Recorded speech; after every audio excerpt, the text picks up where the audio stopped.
अब एक चीज और जो बहुत ज्यादा डिस्टर्ब कर रही थी, मतलब एक बंदा मतलब किसी सियासतदान की फोटो पे जूते मार रहा है, ठीक है,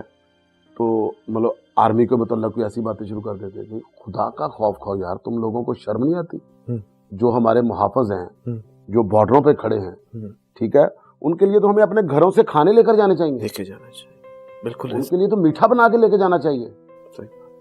जब हम छोटे थे तो अब हमारे गली मोहल्लियों से जब कभी फौजियों की गाड़ी गुजरती थी तो सारे सैल्यूट करके खड़े होते थे। मैं आज भी मोटरवे पे कभी हो जाए तो गाड़ी में होता बैठे ना, तो आपके अंदर क्या आता है कि भाई जब आप फौज गुजरनी है तो आपने सैल्यूट कर, ठीक है ना, तो आपके अंदर होता है कि यार मतलब ये वो हैं हमारा वकार है, हमारे सामने खड़े हुए हैं, बिल्कुल ऐसे हमारे सामने खड़े हुए हैं, बिल्कुल ऐसे कि भाई हमें देख के गुजरोगे इनकी तरफ,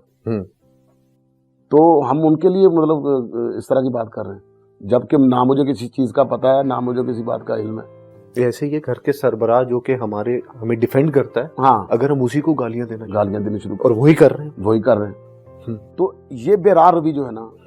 इसको खत्म करना बहुत जरूरी है, इसको एजुकेट करना बहुत जरूरी है कि प्लीज इस तनकीद बराए असलाह कर लिया करो, कि यार आपने ये काम ऐसे किया, आपको ऐसे नहीं करना चाहिए था, ऐसे कर लेते। पढ़ के बंदा इसमें भी काफी शर्म है,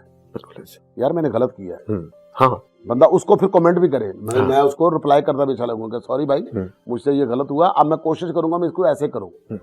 खत्म होगी बात। बिल्कुल ऐसे। अब आप किसी की बहन, बेटी, बीवी, सबके बारे में इस तरह की बात शुरू कर दो, और जिस भी रंग नस्ल की पोस्ट मतलब उसमें अगर कोई पॉजिटिव कर रहा है तो उसके अंदर भी हाँ वो है, कोई नेगेटिव, तो एक अजीब सी सूरत। ये बदमाश का कल्चर है एक जो हमारे माशरे में है, वो खुद को उस वक्त बदमाश समझ रहा होता है कि मेरा किसी ने करना, टक टक लिखा और निकल गया।